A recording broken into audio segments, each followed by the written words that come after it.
오늘 이사야 27장 말씀 함께 나누려고 합니다. 몇 번 말씀드린 적이 있습니다만 개인적으로는 이 이사야 27장 말씀을 설교하려고 할 때마다 늘 마음에 이렇게 부담이 됩니다. 제가 찾아보니까 이사야 27장도 여러 번 설교를 했더라고요. 설교할 때마다 설교 원고를 바꾸고 이렇게 했었는데 설교 원고 맨 앞에 써 있는 게 그 내용입니다. 저희 모교회가 제가 어렸을 때 신앙생활했던 모교회가 공항 베델교회라고 하는 교회인데 저희 아버지께서 독특한 좀 취미가 있으셔서 교회를 안 다니실 때에도 비디오로 이렇게 찍는 거 이런 걸 좋아하셨습니다. 그래서 저는 4살, 5살 때 이렇게 놀던 게 비디오가 있습니다. 근데 교회 안 다니시는데도 이제 교회에서 무슨 행사하면 가서 비디오로 찍고 했는데 그 남겨져 있는 이제 기록들을 이렇게 쭉 어느 날 보다 보니까 그 이사야 27장을 예전에 설교 준비할 때였어요. 이렇게 보니까 저희 집에서 가정 예배 드리는 거를 이제 비디오를 찍은 게 있더라고요. 그때가 저희 아버지 생신이었던 것 같아요. 초등학교 5학년 때였는데 이제 아버지 교회 안 다니시는데 찍으신 거예요. 근데 우리 모교회 담임 목사님께서 이제 오신 거죠. 오셔서 예배를 드리시는데 이 이사야 27장을 가지고 설교를 하셨습니다.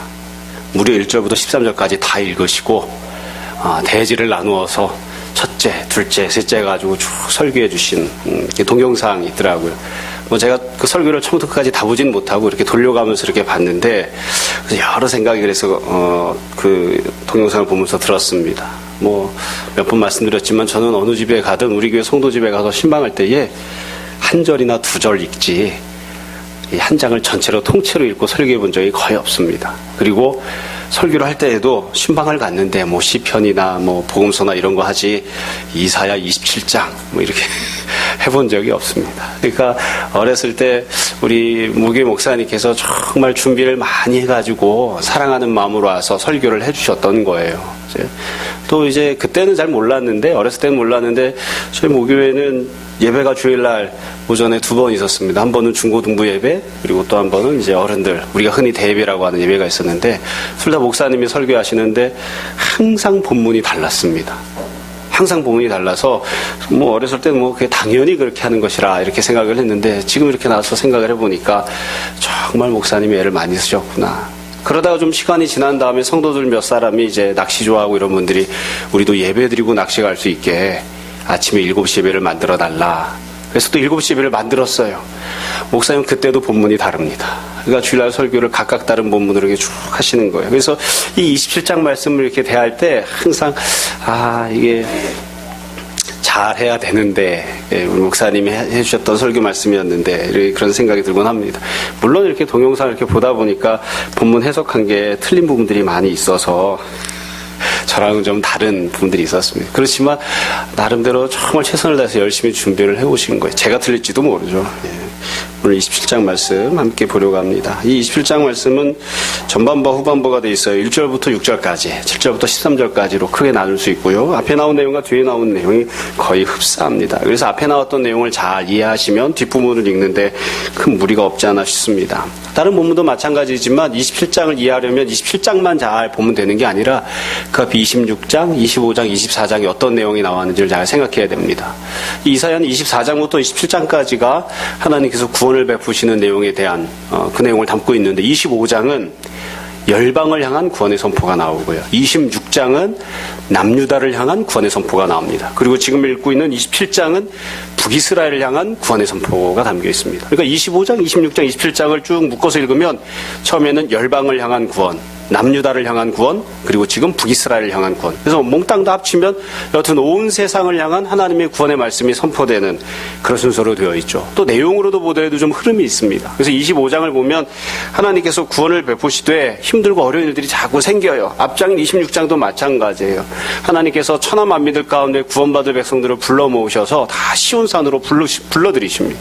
그래서 시온산에 모여있던 사람들이 다 하나님께 기뻐하고 찬양하는데 그럼에도 불구하고 혼란과 어려움이 닥쳐오는 전쟁이 벌어지고 힘들고 어려운 그런 상황이 26장입니다. 그러니까 하나님께서 구원을 베푸셨으면 그걸로 모든 것들이 종결이 되고 이제는 나쁜 일은 없고 힘든 일은 없고 불의한 통치자도 없고 병드는 것도 없고 그렇게 잘 지내야 될 것 같은데 그게 아닌 거예요. 26장의 상황은 구원을 베푸셨음에도 불구하고 이방 땅에 있던 열방 백성들이 다 하나님 믿고 시온성으로 몰려들었음에도 불구하고 여전히 전쟁의 소리가 있고 기근이 있고 힘들고 어려운 일이 펼쳐지는 그게 26장이에요.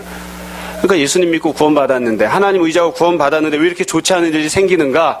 그게 26장인데 그 이야기를 하시다가 27장으로 지금 건너오는 겁니다. 물론 26장은 남유다에 대한 이야기고요. 지금 있는 27장은 북이스라엘에 대한 이야기니까 대상만 놓고 보면 연속성이 없다고 할 수도 있습니다. 그렇지만 내용을 놓고 보면 예수님 믿고 구원받은 다음에 환난과 핍박이 있을 때 힘들고 어려운 상황이 있을 때 그 다음에 이제 27장을 이제 시작하는 거니까 우리가 본문 읽을 때 염두에 두어야 될 것이 하나님 믿고 의지했음에도 불구하고 구원받았음에도 불구하고 왜 환난이 있는가? 왜 어려움이 있는가? 왜 공의가 이 땅 가운데 온전하고 완벽하게 성취가 되지 못하는가? 그런 고민들, 그런 힘들고 어려운 상황에 처해 있는 거예요. 그걸 염두에 두고 본문을 읽어야 되는 거죠. 그렇죠? 다 이해가 되시죠? 제가 간단하게 말씀드렸습니다만 그래서 본문 읽으실 때에 27장 우리가 오늘 본문을 볼 때에 전제로 깔고 있는 상황이 있는 겁니다. 그 전제가 되고 있는 상황이 뭐냐면 구원받았음에도 불구하고 만족스럽지 못한 상황, 구원받았음에도 불구하고 시험과 환난이 있는 상황, 그런 상황 속에서 하나님께서 도대체 어떤 말씀을 해주시는가, 어떤 하나님의 선포가 주어지는가를 이제 27장에 담고 있습니다. 이 27장은 순서대로 하나님이 더 풍성한 은혜를 베푸시겠다고 하는 내용을 첫 번째 단계, 두 번째 단계, 세 번째 단계, 네 번째 단계 이렇게 짧지만 순차적으로 논리적으로 쭉 쓰고 있어요. 그래서 하나님께서 구원받았음에도 힘들고 어렵게 살고 있는 자들에게 어떤 모습의 구원을 더 베풀어 주시는가. 첫 번째 이렇게 내용이 나옵니다. 자, 첫 번째 내용이 1절입니다. 여러분 1절을 보시면 그날에 여호와께서 그의 견고하고 크고 강한 칼로 날렘 뱀 리어야단 곧 꼬불꼬불한 뱀 리어야단을 벌하시며 바다에 있는 용을 죽이시리라. 이게 하나님이 구원을 베푸시는 첫 번째 모습입니다. 그러니까 간단하게 이야기하면 리어야단, 뱀, 구약성경에서는 사탄이라고 보통 칭해지는 그런 사탄의 세력을 하나님께서 칼로 잘라내시겠다는 거죠. 저는 어렸을 때 뭐 시골에서 성장하거나 이런 게 아니었기 때문에 사실 뱀이 돌아다니는 건 몇 번 봤지만 뱀을 잡는 건 본 적이 없습니다. 뱀 잡을 때 어떻게 잡는지 모르겠는데요. 그래서 하나님께서 지금 말씀하실 때는 이 마귀를 사탄을 잡을 때에 몽둥이로 두들겨 팬다 이렇게 말씀하시는 게 아니라 큰 칼로 단칼에 내리 찍어서 그냥 잘라내 버리시겠다. 그렇게 심판하시겠다 말씀하시는 거예요. 이 내용은 어려운 내용이 아니죠. 외적인 환난이 있을 때, 외적인 어려움이 있을 때 아까 말씀드렸지만 구원을 받았음에도 불구하고 내 힘으로는 도대체 어떻게 해볼 수 없는 그런 외적인 환난과 시험과 어려움이 있을 때에 하나님께서 그 외적인 문제를 해결해 주시겠다. 단칼에 잘라내시고 없게 해주시겠다고 그렇게 말씀하시는 것입니다. 우리가 신앙생활을 하면서 일상의 삶을 이렇게 살다 보면 왜 이렇게 어려운 일들이 많은지 모르겠어요.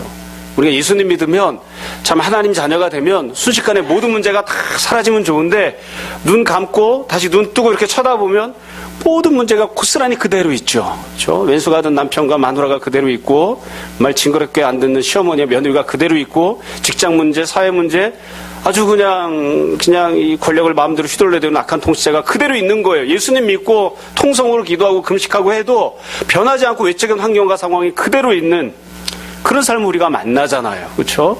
기도 많이 하고 은혜 받았는데 여전히 재수하던 놈은 재수하고 있고요. 여전히 실직 상태에 있던 사람은 여전히 실직 상태로 있는 거예요.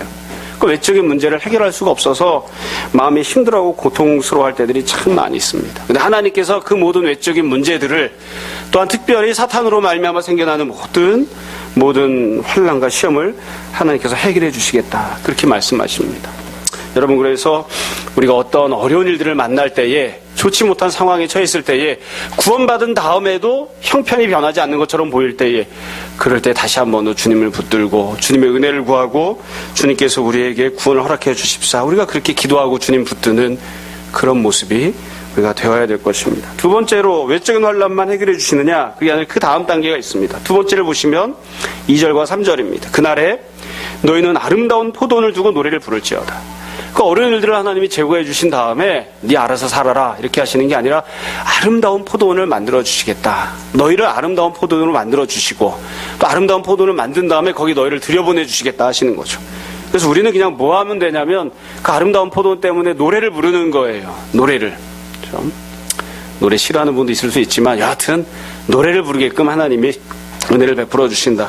그리고 나서 3절에 보시면 아주 중요한 표현이 나옵니다. 하나님께서 나 여호와는 포도원지기가 되며 포도원지기가 되며 때때로 물을 주며 밤낮으로 간수하여 아무든지를 해치지 못하게 하리로다.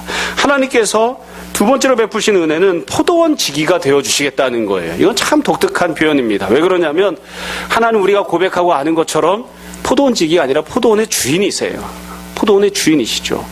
모든 포도원을 소유하고 계신 분, 만드신 분, 주기도 하고 뺏기도 하시는 분, 모든 포도원에 대한 소유권을 갖고 있는 분이 하나님이세요. 그러니까 하나님은 원래 포도원의 주인이시다 이렇게 말씀하시는 게 타당해요. 근데 하나님께서 포도원의 주인이다 이렇게 말씀하시는 게 아니라 내가 포도원 지기가 되어주겠다, 일꾼이 되어주시겠다 이렇게 말씀을 하십니다. 일꾼이 되어주신다. 여러분, 우리가 아는 노래에 등대지기가 있죠. 등대지기는 등대를 소유하고 있는 사람이 아닙니다. 등대에서 일하는 사람입니다. 포도원 지기는 마찬가지로 포도원을 소유하고 있는 사람이 아니라 일하는 사람입니다. 근데 하나님은 소유하고 계신 분이면서도 일하시는 분이 되어주시겠다고 하는 거예요. 이게 사실 이스라엘 백성들이 늘 소망하던 은혜의 모습이죠. 아마 신방을 받아보신 분들은 제가 한 번씩은 꼭 설교하는 내용을 들으셨을 거예요. 여호와는 나의 목자시니. 여호와는 누가 되신다고요? 목자가 되신다고요. 목자는 책상에 앉아서 사무 보는 사람이 아닙니다. 들판에 나가서 뜨거운 태양볕에 그 햇빛을 다 맞아가면서 또 밤에 차가운 이슬을 맞아가면서 들판에서 일하는 삼겹종에 속한 사람이에요. 현장에서 일하는 거예요. 하나님께서 내가 통치자다, 왕이다, 다스린자다, 주권자다 이렇게만 하시는 게 아니라 여호와는 나의 목자가 되어주십니다. 목자가 되어주십니다. 나를 위해서 직접 땀을 흘려 노동하시고 수고하시는 분이 되어주신다. 나는 어디가에 푸른 초장이 있는지 몰라요. 목자만 알고 있죠. 그래서 여호와께서 먼저 앞서서 그 길을 가시는 거예요. 돌짝밭이 있던 내가 있던 여호와께서 목자가 먼저 앞에 건너가세요. 걸어가시면 그 목자를 따라가기만 하면 돼요. 따라가기만 하면 됩니다. 그러니까 때때로는 돌이 있어도, 때때로는 좋지 못한 환경이 있어도 목자가 그리로 가면 따라가면 되는 거예요. 하나님이 먼저 그 험한 길을 거쳐가세요. 우리는 그 길을 따라가면 거기에 푸른 초장이 있고 쉴만한 물가가 있는 그 길로 인도하신다. 그러니까 하나님께서 수고하고 애써주시는, 지금 하나님께서 두 번째로 말씀하시는 게 그거예요. 내가 포도원 지기가 되어주겠다. 내가 너를 위하여 애써주겠다.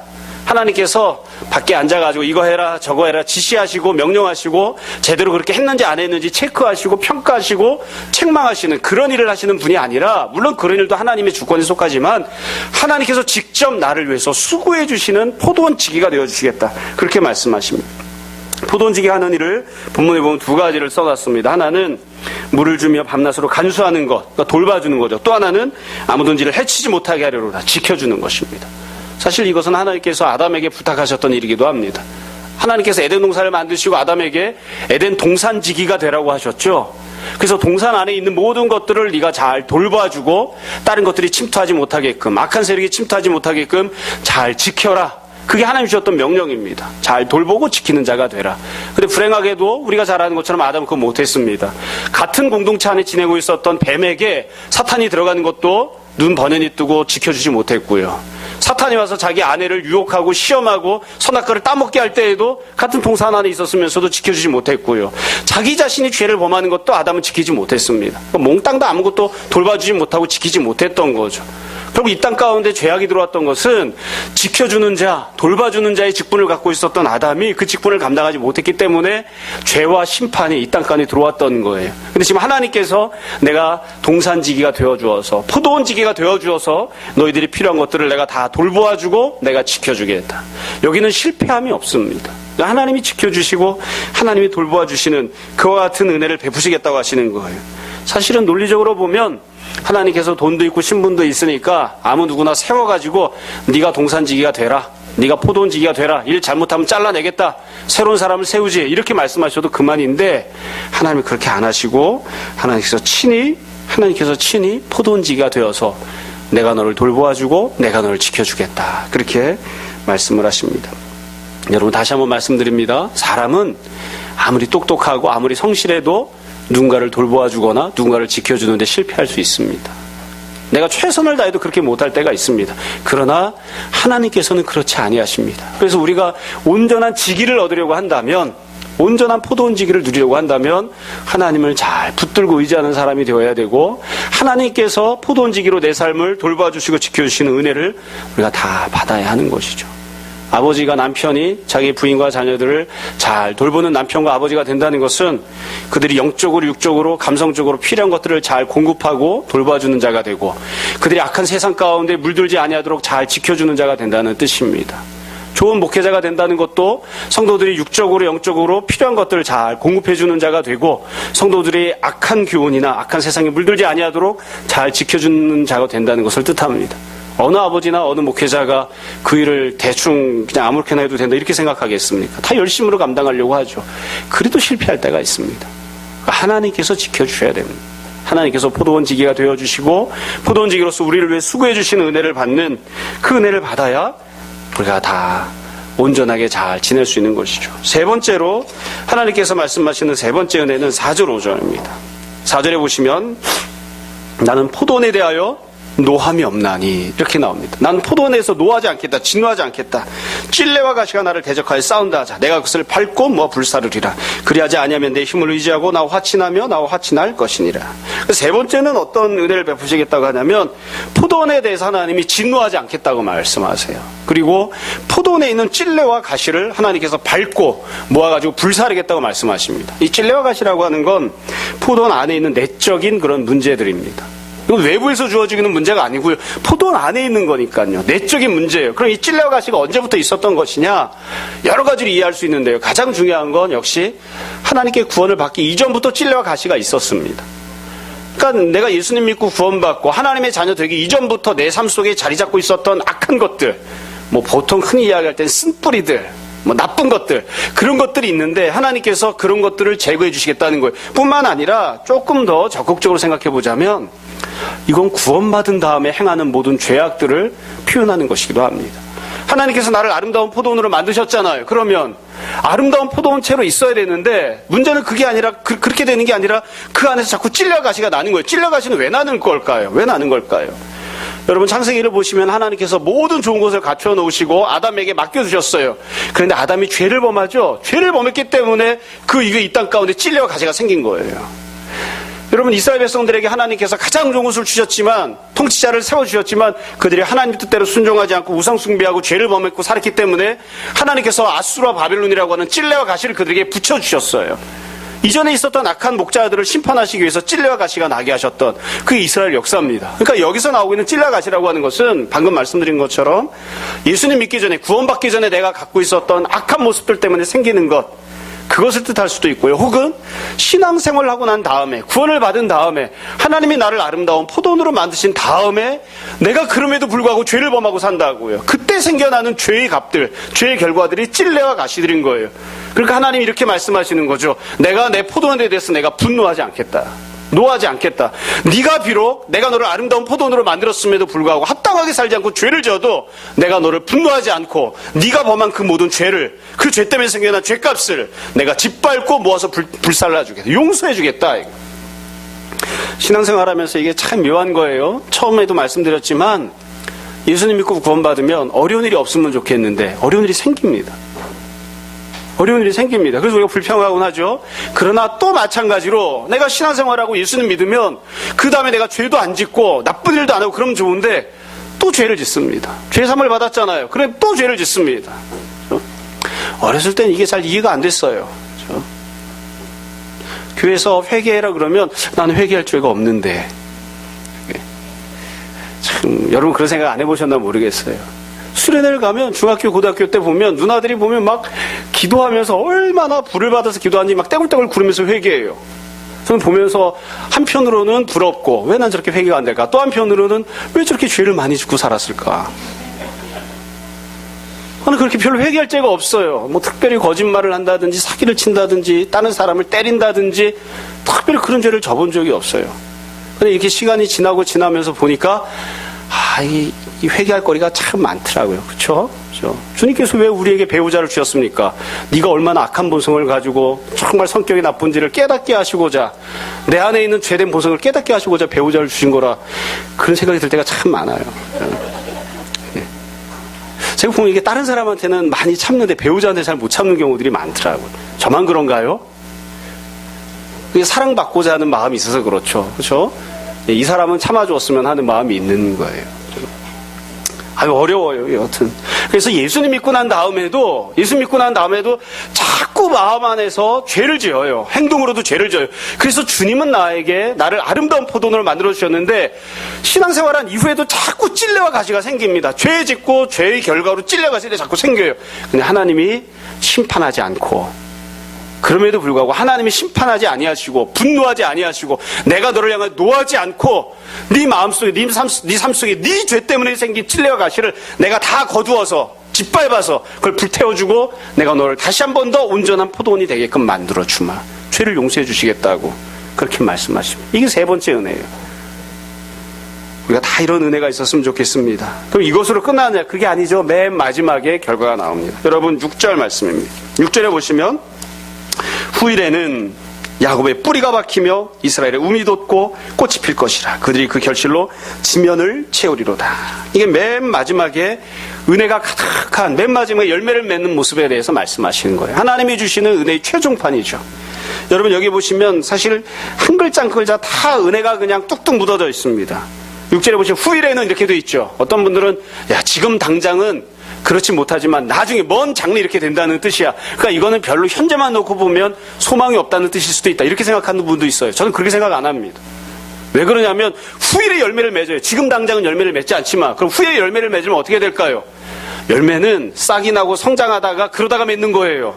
그러니까 여기서 이 하나님께 선포하시는 후일은 지금은 다 심판받고 지금은 죄 가운데 거하고 지금은 안 좋다가 어느 날 갑자기 그냥 후일에 뚝딱 열매를 맺힌다 이런 뜻이 아니에요.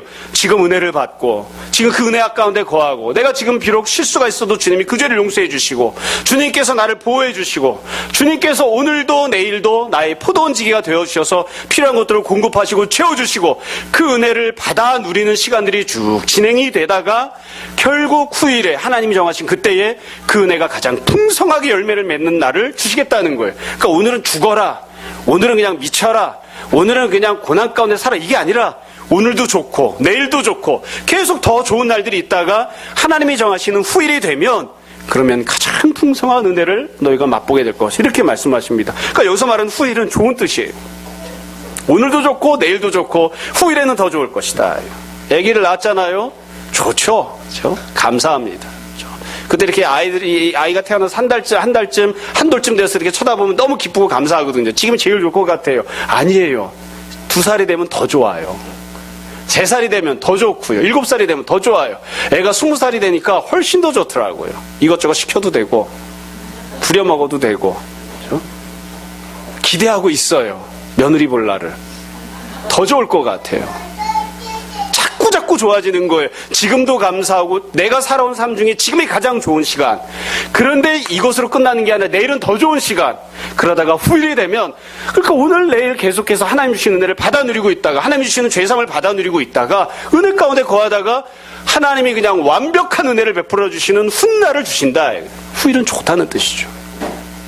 후일에 어떻게 된다고 얘기하냐면 뿌리가 박히고 움이 돋고 꽃이 필 것이라. 이게 참 감사한 표현이에요. 여러분 북이스라엘 생각해 보십시오. 어떤 현실을 살았나요? 북이스라엘은 하나님께 죄를 보면서 심판을 받았습니다. 하나님께서 뿌리채 뽑아가지고 아수르에다 집어 던져버리셨습니다. 그게 북이스라엘 현실이었어요. 근데 하나님께서 너희가 뿌리가 박히는 자가 될 것이다, 이렇게 말씀하시잖아요. 여러분 이거 시냇가에 심은 나무라 뜻입니다. 여러분 시냇가에 심은 나무가 무슨 뜻입니까? 시냇가에 심은 나무라고 하는 것은 처음부터 종자를 심었다는 뜻이 아니에요. 다른 데 척박한 땅에 심겨져 있었어요. 나무가. 물이 없는 곳에 심겨져 있는 나무가 있었는데 하나님께서 그것을 뿌리채 뽑아서 들어서 시냇가를 만들어 놓으시고 그 시냇가에다가 옆에다가 옮겨 심어주신 거예요. 원래 히브리어는 그렇게 돼 있습니다. 늘 신방할 때마다 말씀드렸죠. 시냇가라고 하는 것은 자연적인 그런 어떤 시냇가가 아니에요. 인공적인 저수지예요. 그걸 어떻게 표현할 방법이 없으니까 번역하기가 어려우니까 시냇가라고 번역한 것뿐이에요. 그래서 문자 그대로 보면 이렇게 되어 있는 거죠. 원래는 척박한 땅에 어떤 나무가 심어져 있었어요.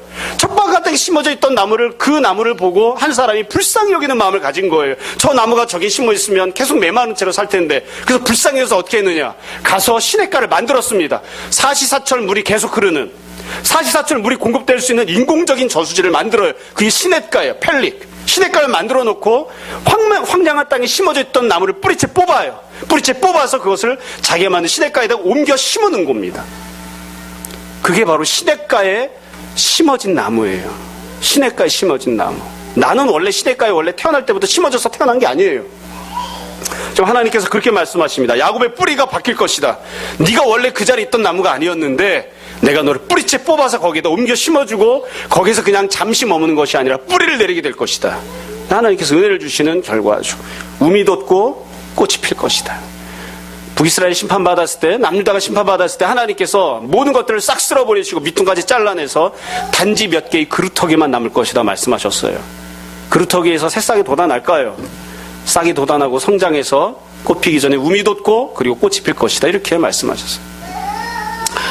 사실 별로 이렇게 감수성 없이 메마르게 지냈는지라 봄이 왔는지 어쩌는지도 모르고 살았는데 그저께 밤에 예배당에 왔다가 돌아가는데 그 돌아가는 것도 어디 놀러 가는 게 아니라 도서관 가는 거죠. 도서관 이렇게 가는 길에 아줌마 몇 분이 막 호들갑을 떠시더라고요. 예배당 나온 저 앞쪽에 현대아파트 벽 쪽에 막 호들갑을 떨면서 어머 이렇게 예쁘게 꽃이 잘 핀 걸 봐. 그러면서 다 핸드폰으로 막 찍고 있는 거예요. 뭔가 봤더니 하얀 꽃이 폈더라고요. 전 이름도 몰라. 하얀 꽃. 목련이에요, 목련. 아주머니들이 다 너무 예쁘다고 막 탄성을 지르고 있더라고요. 탄성을 지르면서 다 찍고 있는 거예요. 다 핸드폰으로. 여러분, 이 봄에 핀 목련을 보셨나요? 저는 애들 얼굴밖에 안 보입니다. 이러고 사는 건 아닌가요? 목련을 보셨나요? 제가 참이 무식해가지고 한국 교육의 문제죠. 정규대학을 나왔어도 꽃 이름 그러면 빨간 꽃, 파란 꽃, 노란 꽃, 하얀 꽃. 잘 몰라요. 여러분 보셨나요? 꽃들을. 하나님께서 꽃이 피게 하시겠다. 원래 여지껏 살아왔던 환경은 뭐냐면 그냥 황무지예요. 황무지. 뿌리채 뽑혀서 집어 던져버렸던 심판받은 그런 모습으로 살았는데 하나님께서 뿌리도 받고 우미도 돋고 꽃이 피는 그와 같은 은혜를 주시겠다는 거예요. 뿐만 아니라 본문에 보시면 놀라운 마지막 표현이 나옵니다. 그들이 그 결실로 어디를 채운다고요? 지면을 채우리로다. 야, 이건 정말 대단한 표현입니다. 원래는요 어떻게 표현해야 맞냐면 꽃이 피고 열매들을 많이 맺었죠. 열매를 가장 많이 맺었다. 우리가 표현을 또 어떻게 하냐면 바구니에 가득 차리라. 열매를 이렇게 바구니를 들고 다니면서 이렇게 따서 넣어요. 바구니에 가득 차리라. 그 정도만 돼도 좋겠어요. 아니면 바구니보다 조금 더 큰 거 자루에 가득 차리라. 이 정도. 그게 아니에요. 어디에 가득 찬다고요? 지면에 가득 차리라. 지면에 가득 채우는 거예요. 하나님께서 내가 너에게 복을 주고 은혜를 줘서 네가 이제는 쫓겨나고 심판당한 자에 불과했지만 내가 너로 뿌리를 내리는 자, 우미 돋게 하는 우미 돋는 자, 그리고 열매를 맺는 자가 되게 할 것이다. 그 열매가 어디에 가득 찬다고요? 온 지면에 가득 찰 것이다. 이거는 30배, 60배, 100배가 아니에요. 5000배도 아니에요. 훨씬 더 큰 열매를 맺게 하시겠다는 거예요. 신약성경, 구약성경 전체를 통틀어서 가장 풍성한 열매를 맺는 자가 되게끔 내가 하겠다. 지금 그렇게 하나님께서 약속하시고 말씀하십니다. 이게 구원에 대한 순서죠. 하나님께서 은혜를 베푸신 순서를 쭉 말씀하셔요. 첫 번째, 외적인 환난, 네 물은 도저히 감당할 수 없는 리워야단이 공격해 올 때에 내가 그것들을 단칼에 잘라내고 너를 구원할 것이다. 두 번째, 내가 너를 그대로 두지 아니하고 너를 내가 포도원 지기가 되어주어서 너에게 은혜를 베풀어주고 은혜를 베풀어줄 것이다. 세 번째, 네 안에 생겨나는 또 다른 문제들에 대해서 찔레와 가시에 대해서 내가 그것들을 해결해 줄 것이다. 네 번째, 네가 뿌리를 내리고 우미 돋고 또 꽃이 피고 열매를 맺어서 치면에 가득한 그와 같은 은혜, 그와 같은 열매를 맺게 할 것이다. 이게 하나님께서 약속하시는 날, 그날을 내가 너에게 줄 것이다. 뒷부분을 간단하게 말씀을 드릴게요. 7절부터 본문이 있으니까 7절부터도 간단하게 말씀을 드릴게요. 사실 7절부터 13절도 똑같은 방식으로 하나님이 말씀하셨어요. 7절에 보면 주께서 그 백성을 치셨던들 그 백성을 친 자들을 치신과 같았겠느냐. 이건 뭐 우리말 성경이 좀 어렵게 돼 있어서 그렇죠. 주님께서 남유다 북이스라엘을 치셨어요. 그렇지만 남유다 북이스라엘을 공격했던 아수르나 바벨론을 하나님이 또 심판하시는데 아수르나 바벨론 심판한 게 훨씬 더 심각하게 심판한다 이런 뜻이죠. 그러나 북이스라엘을 심판하는데 도구로 사용되었던 아수르도 심판하세요. 그리고 지금 말씀하시는 거예요. 내가 너를 50 정도로 북이스라엘 50 정도로 쳤다면 아수르는 내가 100 정도로 칠 거다. 이스라엘 백성을 심판받을 때마다 소선지서를 보면 늘 불만을 가진 것이 있었습니다. 그게 무엇이냐면 우리가 죄진 거 맞습니다. 우리가 심판받는 거 맞습니다. 그런데 우리를 심판하는 데 도구로 사용되고 있는 아수르나 바벨론은 그 자식들은 죄가 없나요? 그 자식들은 우리들보다 더 죄가 많잖아요. 왜 그 자식들을 통해서 우리를 심판하십니까? 만약 하나님께서 나보다 더 정결하고 나보다 더 의로운 사람들을 통해서 나를 심판하신다면 내가 그 심판 달갑게 받겠습니다. 근데 왜 나보다 죄가 많은 녀석들을 통해서 나를 심판하십니까? 그게 이스라엘이 이해 못했던 점이에요. 이스라엘이 불만을 가졌던 점이고요. 그러니까 하나님 뭐라고 말씀하시죠? 걱정하지 마. 내가 너도 심판하지만 너보다 죄가 더 많은 아수라 바벨론은 내가 더 심각하게 심판할 거야. 걱정하지 마. 내가 너만 심판하는 게 아니야. 너희를 심판하는데 도구로 사용되었던 다른 자들도 내가 심판할 것이다. 그러니까 하나님께서 어떨 때 보면 참 조그만 죄를 지은 사람들만 심판하고 그런 것처럼 보이지만 결국엔 큰 죄를 지는 사람들을 다 심판하십니다. 결국 하나님의 공의가, 하나님의 정의가 나타나는 거예요. 여러분, 두 번째 분을 보세요. 그러면 이와 같이 하나님께서 외적인 대상들, 악한 자들을 심판하시면 그것으로 끝나느냐? 9절에 보시면 이와 같이 구원을 받은 자들이 어떻게 행동하는지가 나와요. 9절, 야곱의 부리가 속함을 얻으며 그의 죄 없음을 받은 결과는 이로 말미암나니 그가 제단의 모든 돌을 부서진 횃돌 같게 하며 아세라와 태양상이 다시 서지 못하게 함에 있는 것이라. 이게 두 번째 모습이에요. 여러분, 하나님께서 포도원 지기가 되어주셔서 내부적으로 있었던 찔려 가시를 없애주시죠. 그럼 그 포도원 안에 있는 사람들은 어떻게 해야 될까요? 또 죄짓고 또 찔려 가시를 만들어도 되는가 보다. 그럼 또 하나님 또 없애주시는가 보다. 그렇게 사나요? 아니에요. 하나님 주신 은혜를 받는 자들은 자기들이 범하던 모든 죄를 없애야 됩니다. 바알과 아세라를 섬기던 자들, 태양상을 섬기던 자들, 하나님께서 말씀하시죠. 너희들이 와서 은혜를 받은 너희들이 와서 그것을 다 때려 부시고 그것들을 횃돌처럼 다 가루로 만들어버리는. 회개는 그거예요. 죄 짓던 거 싹 다 치워버리는 겁니다. 없애버리는 게 회개입니다. 어떤 때는 좀 과격한 그런 양상이 있어서 그렇기도 한데요. 정말 제일 좋은 건, 죄를 범하던 건 그냥 없애는 게 상책입니다. 고쳐서 쓰려고 하지 말고 없애버리는 게 상책입니다. 현실 속에서 없애려고 하면 너무 어려우니까 어떻게든 고쳐서 막 쓰려고 하잖아요. 그렇죠? 안 된다고요. 안 된다고요. 제가 20대 때만 해도 지금보다 훨씬 더 과격해서 대학생들 가르칠 때 그랬습니다. 컴퓨터에서 포론을 보는데 어떻게 하라고요? 컴퓨터를 때려 부셔라. 컴퓨터를 쓰지 마라. 컴퓨터를 자꾸 오락을 하는데 어떻게 하라고요? 컴퓨터를 때려 부셔라. 오락을 안 하기로 결심하는 거 너를 어떻게 믿니? 내 주변에 오락 안 하겠다고 결심했던 사람 중에 오락 끊는 사람 본 적이 없다. 컴퓨터를 그냥 때려 부셔라. 그게 낫다. 자꾸 직장에 가니까 술 마시고 2차를 나가서 간음을 하고 죄를 짓습니다. 어떻게 해야 되죠? 직장을 그만두어라. 직장을 그만두어라. 그걸 안 하고 직장을 다니겠다고요? 너를 어떻게 믿니? 네가 지금 살아온 인생을 봐. 그게 가능하겠나? 그러니까 하나님께서 요구하세요. 계속 찔레와 가시가 생기잖아요. 어떻게 하라고요? 찔레와 가시를 만들어놨던 우상숭배와 음란함과 다른 모든 죄악들을 네가 가서 다 때려 부시고 그리고 그것을 다 가루로 만들어버려라. 그게 지금 구원받은 사람들 해야 될 행동이에요. 굉장히 어려워요. 굉장히 어려워요. 예전에 어떤 교회에서 제가 이 부교육자로 있던 교회에서 헌금 사고가 났어요. 헌금 사고라 이제 누군가 헌금을 했는데 그 돈을 중간에 개수하는 분이 가지고 간 거죠. 그래서 2천만 원이 없어졌는데 이 2천만 원이 없어져가지고 헌금이 중간에 누군가 뜯어갔으니까 이거 어떻게 해야 되느냐 고민을 했습니다. 해결책이 뭐였을까요? 참 불행한 일이죠. 이 해결책은 둘 중에 하나예요. 헌금을 없애든지 헌금하는 거, 헌금이 없어지면 횡령이 없어질 거 아닙니까? 헌금을 없애든지 아니면 그때까지 헌금 개수하던 사람 싹 바꿔야 되는 거죠. 그래서 헌금 개수하던 사람 싹 바꿨어요. 싹 바꾸고 헌금을 들고 오는 것도 다 바꿨어요. 그리고서는 교육자들 한 사람이 붙여놓은 거예요. 예배당이 여기저기 이렇게 떨어져 있으니까 헌금 거두면 거기에서 혼자 들고 가지 못하게 해라. 혼자 헌금 들지 못하고 교육자가 같이 붙어서 가는 거예요. 그리고 모든 동선에 CCTV를 달았어요. 헌금 개수하는 곳에도 당연히 CCTV를 달았고요. 이 교회 안에다가 돈 훔쳐갈까봐 CCTV를 다는, 그래도 돈이 없어서 하는 것보다는 CCTV를 다는 게 낫죠. 아니면 없어졌어도 그냥 눈 감든지. 참 어려워요. 여러분, 죄를 지으면 그 아예 그냥 뿌리채 뽑아야 됩니다. 없애야 됩니다. 그게 구원받는 사람이 마땅히 해야 될 모습입니다. 맨 마지막을 보세요. 맨 마지막 12절 13절입니다. 너 이스라엘 자손들아 그날에 이 후일이랑 똑같아요. 여기서 창이라는 하수에서부터 애굽 시내까지 과실을 떠는 것 같이 너희를 하나하나 모으시리라. 그러니까 하나님이 구원을 베푸시는데 어떻게 하시냐면 과실을 많이 땄어요. 딴 다음에 나무에 아직 과실이 붙어 있잖아요. 그걸 막 나무를 흔들어요. 그럼 과실이 떨어지죠. 그걸 바구니를 들고 다니면서 하나하나 담아 넣는 거예요. 그렇게 담아놓듯이 내가 너희를 한 사람 한 사람 내 바구니에다가 다 담아놓을 거야. 너희가 내 바구니에 담겨진 과실이 되게 할 거야. 아무도 떨어져서 땅바닥에 굴러다니는 놈 한 놈도 없게 할 거야. 다 내가 너희를 내 품 안에 담아줄 것이다. 그러고 나서는 그렇게 담아주신 목적이 무엇이냐면 13절 그날에 큰 나팔 불리니 아수르 땅에서 멸망하는 자들과 애굽 땅으로 쫓겨난 자들이 돌아와서 예루살렘 성산에서 여호와께 예배하리라.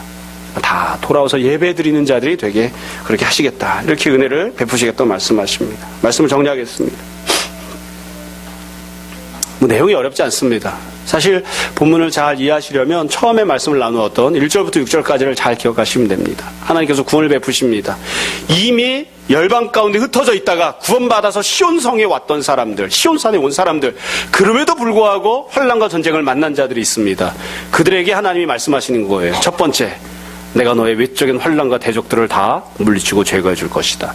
두 번째, 내가 너의 포도원지기가 되어주어서 너희를 돌보아주고 너희를 지켜줄 것이다. 세 번째, 너희 안에서 여전히 죄를 범했기 때문에 생겨나는 찔레와 가시들, 아직 제거하지 못했던 찔레와 가시들을 내가 다 제거해 줄 것이다. 마지막 네 번째, 너희가 뿌리를 받고 우미 돋고 꽃이 피어서 지면에 가득한 열매를 맺는 자들이 되게 해줄 것이다.